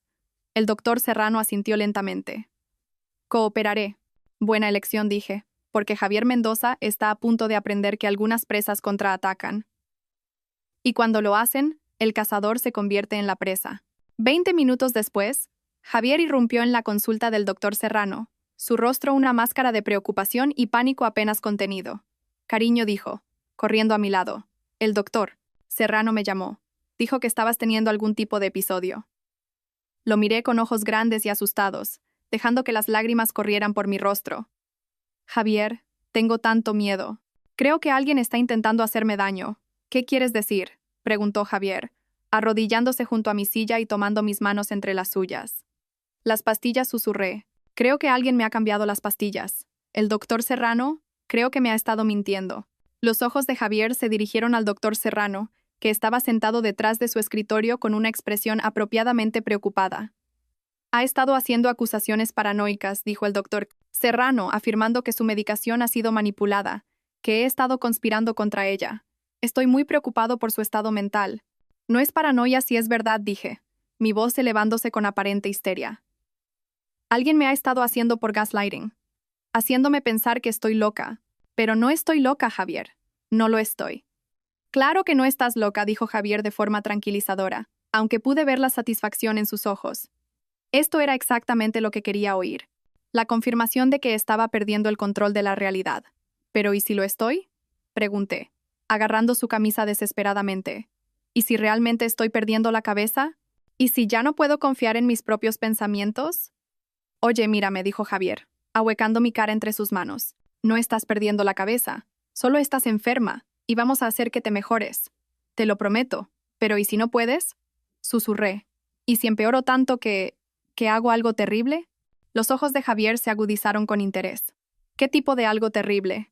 No lo sé, dije, sacudiendo la cabeza frenéticamente. A veces tengo estos pensamientos oscuros sobre hacerme daño. ¿Y si ya no puedo controlarlos? Eso no va a pasar, dijo Javier con firmeza. No dejaré que pase. Voy a cuidar de ti. Pero ¿y si no puedes vigilarme todo el tiempo? Pregunté. ¿Y si tengo un episodio cuando no estás? ¿Y si yo? Dejé la frase en el aire, como si el pensamiento fuera demasiado terrible para completarlo. Javier y el doctor Serrano intercambiaron una mirada significativa, y supe que ambos estaban pensando lo mismo, que mi supuesta ideación suicida haría que mi eventual accidente fuera mucho más creíble. Creo, dijo el doctor Serrano con cuidado, que Isabel podría beneficiarse de un enfoque de tratamiento más intensivo, quizás un centro residencial donde pueda ser monitoreada las 24 horas. No, dije rápidamente, con el pánico inundando mi voz. No, por favor, no quiero que me encierren, solo quiero ir a casa con Javier. Claro que puedes venir a casa conmigo, dijo Javier, acariciando mi pelo. Yo cuidaré de ti. Me aseguraré de que estés a salvo. ¿Lo prometes? Pregunté, mirándolo con una confianza desesperada. Lo prometo, dijo Javier. Nunca dejaré que te pase nada. Otra mentira, pronunciada con perfecta sinceridad, pero esta vez yo era la que ponía la trampa. Mientras Javier me ayudaba a salir de la consulta del doctor Serrano, crucé la mirada con el doctor una última vez. Parecía aterrorizado, que era exactamente como debía parecer, porque su papel en este retorcido juego estaba lejos de terminar. En el coche, Javier fue solícito y atento, preguntándome cómo me sentía, si necesitaba algo, si quería parar a comer. El prometido preocupado perfecto, interpretando su papel a la perfección. Siento haberte asustado, dije en voz baja. Sé que he estado actuando de forma extraña últimamente. No tienes que disculparte, dijo Javier. No puedes evitar estar enferma. Pero, ¿y si no mejoro? Pregunté. ¿Y si la medicación no funciona? ¿Y si sigo empeorando ¿Hasta qué? Hasta que haga algo de lo que ambos nos arrepintamos, susurré. Javier extendió la mano y apretó la mía. Eso no va a pasar. No lo permitiré. Eres tan bueno conmigo, dije. No te merezco. Sí que me mereces, dijo Javier. Te mereces todo el amor del mundo. Mientras conducíamos a casa por las calles de la ciudad, miré por la ventana y pensé en lo perfectamente que todo estaba encajando. Javier pensaba que estaba ganando, que su plan avanzaba exactamente como había esperado. No tenía ni idea de que cada palabra que había pronunciado, cada gesto que había hecho, había sido grabado y documentado. El micrófono que llevaba había capturado todo. Su satisfacción ante mi aparente colapso, su entusiasmo por discutir mis pensamientos suicidas, sus promesas de cuidar de mí, combinado con la nota de voz de hacía 2 noches y todas las demás pruebas que Marta y yo habíamos reunido, sería más que suficiente para destruirlo por completo. Pero aún no había terminado. Javier quería jugar a largo plazo. Bien. Le daría exactamente lo que creía que quería, hasta el momento en que revelara que el juego había cambiado y que él ya no era el que tenía el control. 3 semanas hasta nuestra boda. 3 semanas para que Javier cavara su propia tumba aún más profundamente. Y luego, en lo que se suponía que sería el día más feliz de mi vida, Javier Mendoza aprendería lo que se siente al ver cómo todo su mundo se derrumba a su alrededor. El cazador estaba a punto de convertirse en la presa, y yo iba a disfrutar cada momento de su destrucción. Las 2 semanas siguientes transcurrieron en una danza de engaño cuidadosamente orquestada. Interpreté mi papel a la perfección. La prometida cada vez más inestable, cuya salud mental se deterioraba rápidamente a medida que se acercaba nuestra boda. Javier, mientras tanto, intensificó su manipulación, volviéndose más controlador y posesivo con cada día que pasaba. Insistía en acompañarme a todas partes, alegando que estaba preocupado por mis episodios. Se hizo cargo de toda la planificación de la boda, tomando decisiones sin consultarme, y luego actuando dolido cuando parecía confundida o molesta por los cambios. Incluso me convenció para que le diera un poder notarial, por si acaso pasaba algo durante uno de mis supuestos colapsos. Por supuesto, Marta había preparado documentos falsos que no le daban a Javier absolutamente nada, mientras que parecían dárselo todo, pero Javier no lo sabía.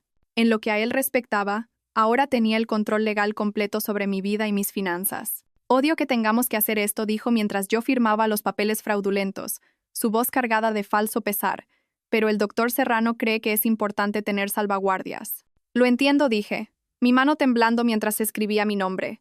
Solo intentas protegerme. Siempre, dijo Javier besando mi coronilla. Siempre te protegeré. La ironía era tan espesa que podía saborearla. Mientras tanto, Marta había estado ocupada construyendo nuestro caso.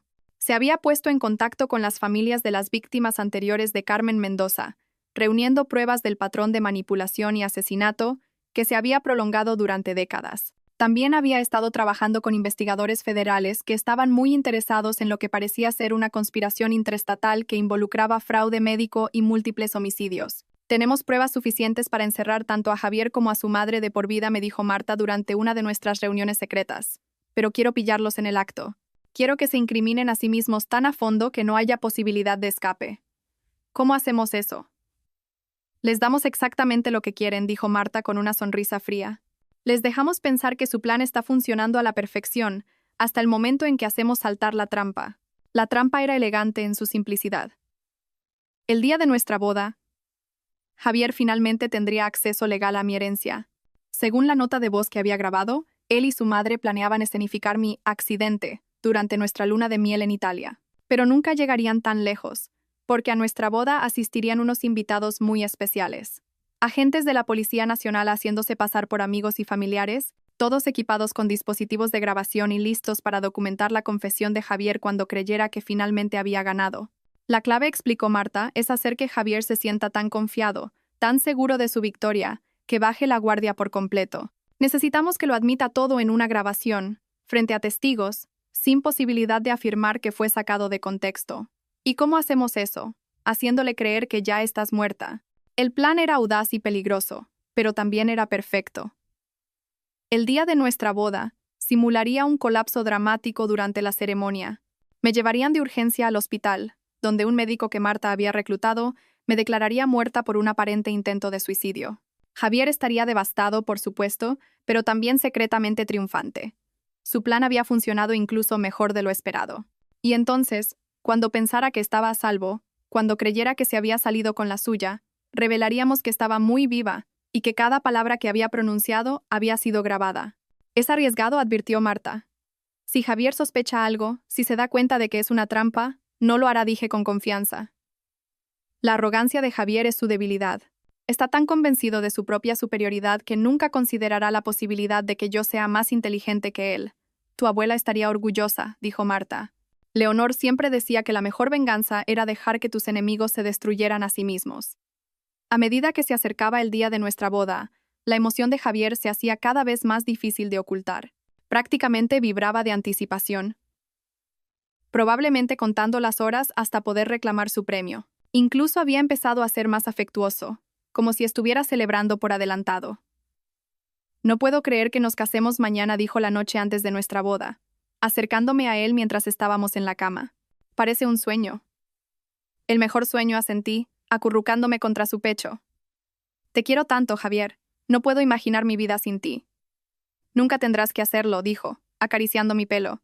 Vamos a estar juntos para siempre. Para siempre. Si supiera lo corto que iba a ser para siempre.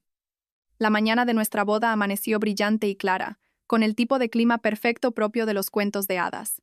Me paré en la ventana de la suite nupcial, mirando los jardines donde tendría lugar nuestra ceremonia en solo unas horas. Estás preciosa, dijo Sofía, mi dama de honor y una de las pocas amigas de verdad que me quedaban después de la campaña de aislamiento sistemático de Javier.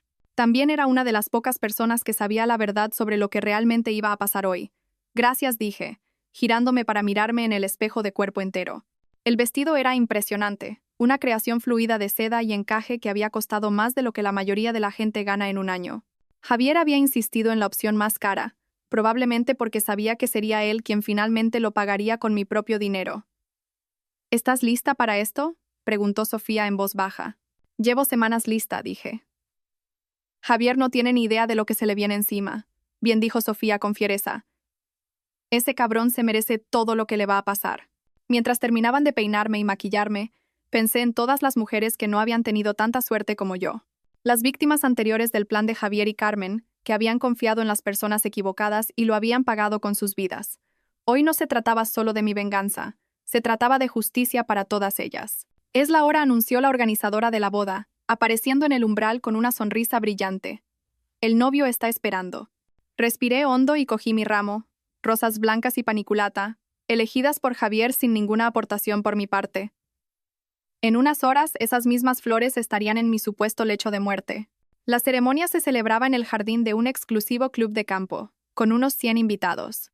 La mayoría eran amigos y colegas de Javier, personas que servirían como testigos de su actuación perfecta como el viudo afligido.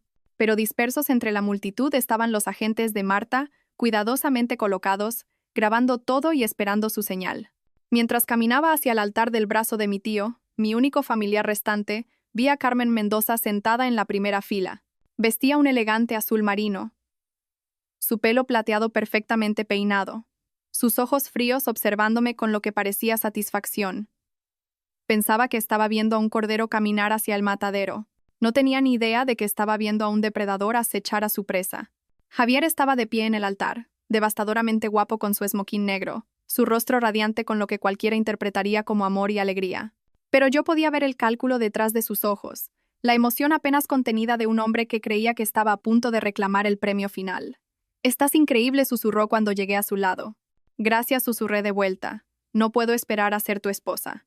La ceremonia comenzó con toda la pompa y circunstancia tradicional. El oficiante habló de amor y compromiso, del vínculo sagrado del matrimonio, de dos almas que se convierten en una. La ironía era casi insoportable. Estábamos rodeados de símbolos de amor eterno, mientras Javier planeaba mi asesinato. «Javier Mendoza, aceptas a Isabel Valverde como tu legítima esposa, para tenerla y cuidarla, en la salud y en la enfermedad, en la riqueza y en la pobreza, hasta que la muerte os separe?» «Sí, quiero», dijo Javier, su voz fuerte y clara. «Hasta que la muerte nos separe», que en su mente sería muy pronto. «Isabel Valverde, aceptas a Javier Mendoza como tu legítimo esposo, para tenerlo y cuidarlo, en la salud y en la enfermedad, en la riqueza y en la pobreza, hasta que la muerte os separe». Este era el momento. El momento que había estado construyendo durante semanas. Abrí la boca para decir, «Sí, quiero», pero en su lugar, dejé escapar un pequeño jadeo y me llevé la mano al pecho. Empecé, y luego me tambaleé ligeramente. «Isabel», preguntó Javier, con la preocupación parpadeando en su rostro. «¿Estás bien?» «Me siento...», jadeé de nuevo, esta vez más dramáticamente. No puedo respirar». Dejé caer el ramo de mis manos mientras retrocedía tambaleándome, con los ojos muy abiertos por un pánico aparente. Los invitados comenzaron a murmurar con preocupación y oí a alguien pedir un médico. «Algo va mal», susurré lo suficientemente alto como para que las primeras filas lo oyeran. «Javier, creo que me he tomado demasiadas pastillas esta mañana». El rostro de Javier se puso blanco, pero no de preocupación, sino de pánico. Porque si moría aquí, delante de todos estos testigos, antes de que estuviéramos legalmente casados, no obtendría nada. «¿Qué pastillas?», preguntó con urgencia, agarrándome los brazos para estudiarme. «Las que me dio el doctor Serrano», dije, mi voz debilitándose, para mi ansiedad. Pero estaba tan nerviosa por la boda, me tomé de más. «¿Cuántas?», exigió Javier, su máscara de preocupación deslizándose ligeramente. «No me acuerdo», susurré, y luego me desplomé de rodillas en los escalones del altar. El jardín estalló en caos.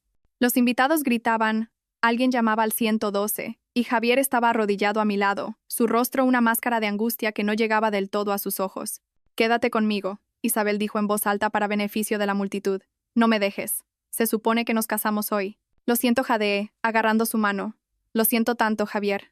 Te quiero mucho». «Yo también te quiero», dijo, pero pude ver que estaba calculando, tratando de averiguar cómo salvar su plan. Los sanitarios llegaron en cuestión de minutos. En realidad, agentes de la Policía Nacional disfrazados, pero nadie más lo sabía. Me subieron a una camilla mientras Javier me sostenía la mano, interpretando el papel del novio devastado a la perfección. «Voy con vosotros», anunció, subiendo a la ambulancia. «Señor, necesitamos espacio para trabajar», dijo uno de los falsos sanitarios. «No la voy a dejar», dijo Javier con firmeza. «Es mi mujer. Todavía no estamos casados», susurré débilmente. «La ceremonia... no la terminamos». «La terminaremos», dijo Javier, apretando mi mano. «Tan pronto como estés mejor, terminaremos la ceremonia. Te lo prometo». Pero pude ver en sus ojos que ya estaba planeando algo completamente diferente. En el hospital, en realidad una clínica privada que Marta había arreglado, me llevaron de urgencia a la sala de emergencias mientras Javier paseaba por la sala de espera. A través de la rendija de la puerta pude verlo con su móvil, probablemente llamando a su madre para ponerla al día de este inesperado desarrollo. Después de una hora de espera, ladrá. Ríos, otra de las reclutas de Marta, salió de la sala de tratamiento con una expresión grave. «Señor Mendoza», dijo, acercándose a Javier con el tipo de comportamiento cuidadoso que usan los médicos cuando dan noticias terribles. ¿Cómo está?, preguntó Javier, poniéndose de pie de un salto. Lo siento mucho, dijo Ladra. Ríos en voz baja.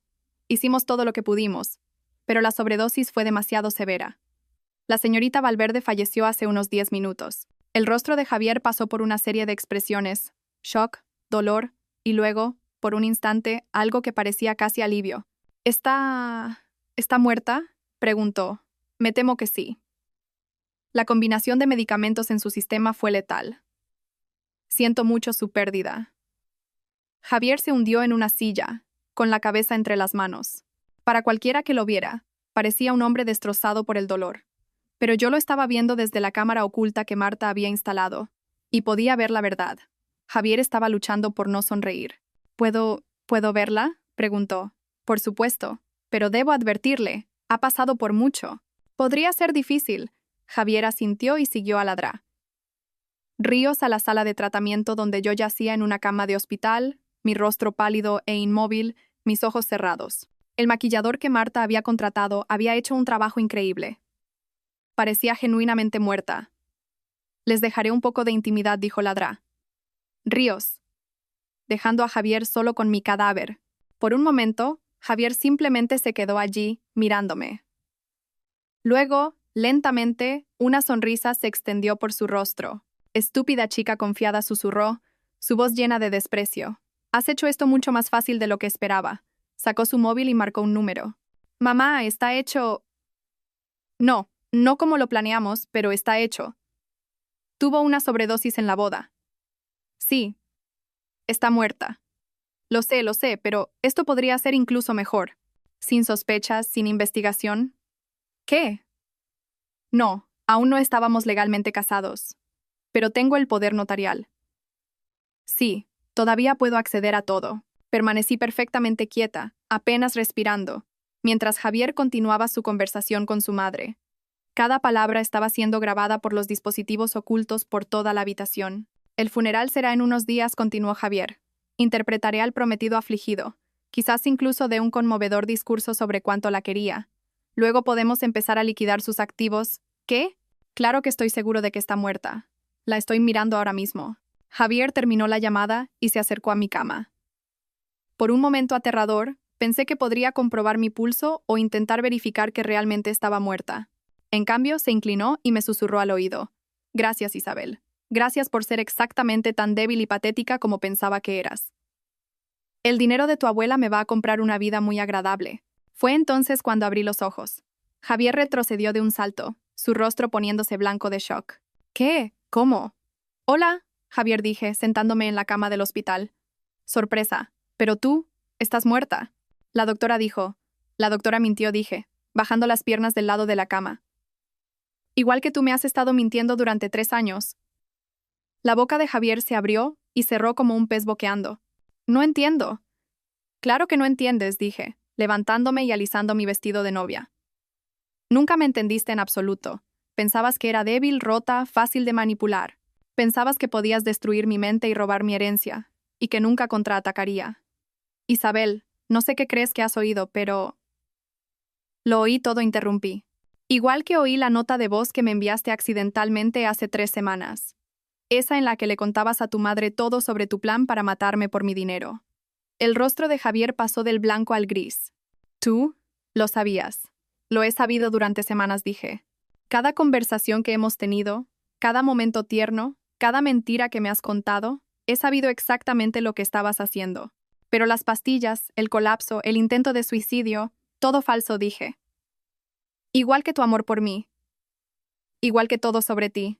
Javier miró a su alrededor frenéticamente, como si buscara una vía de escape. No puedes probar nada. Es tu palabra contra la mía.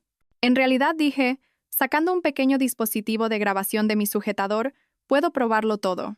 Esta conversación, la nota de voz, tu conspiración médica con el doctor Serrano, todo ha sido grabado. Eso es ilegal, tartamudeó Javier. También lo es el intento de asesinato, repliqué. Y el fraude médico. Y la conspiración para cometer homicidio. La puerta se abrió y Marta entró, seguida por 2 agentes de la Policía Nacional. Javier Mendoza, dijo uno de los agentes, Queda detenido por conspiración para cometer asesinato, fraude médico e intento de homicidio. Mientras los agentes le leían a Javier sus derechos y le posaban las manos a la espalda, él me miró con una mezcla de rabia e incredulidad. Tú, gruñó. Tú, manipuladora, mentirosa. Aprendí del mejor, dije tranquilamente. Me enseñaste todo lo que sé sobre manipulación y mentiras.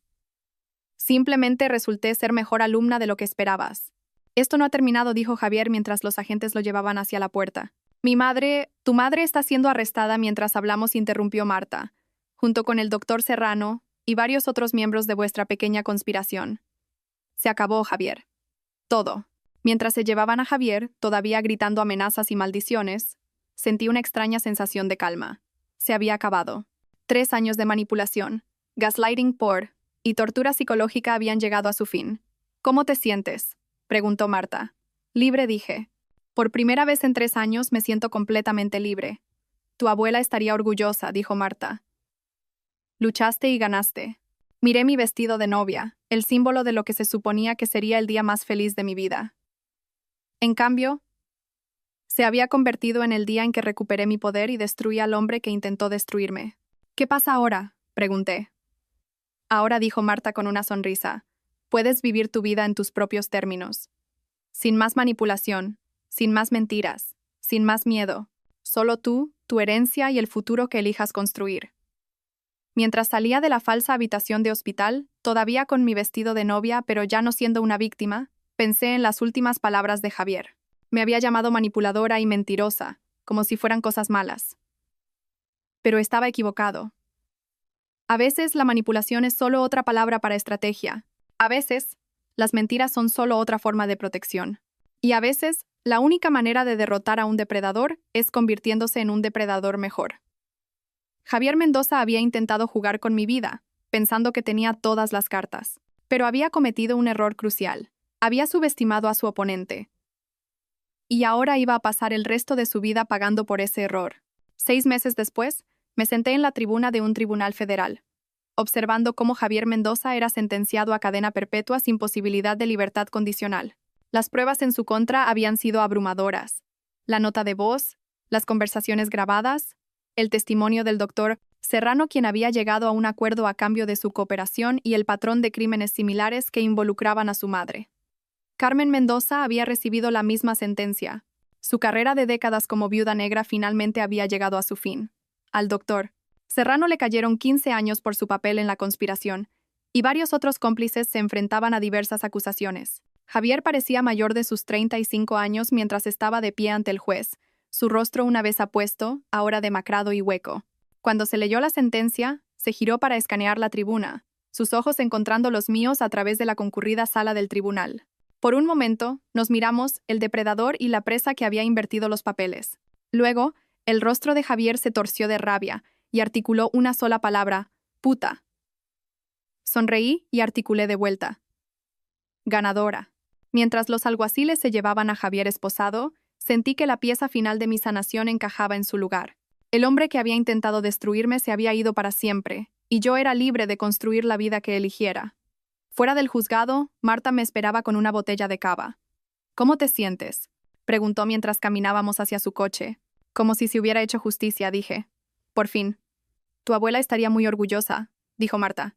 Leonor siempre decía que las mujeres Valverde éramos supervivientes, que no solo aguantábamos, sino que conquistábamos. Tenía razón, dije, pensando en la fundación que había creado con mi herencia, una organización dedicada a ayudar a víctimas de abuso doméstico y manipulación psicológica.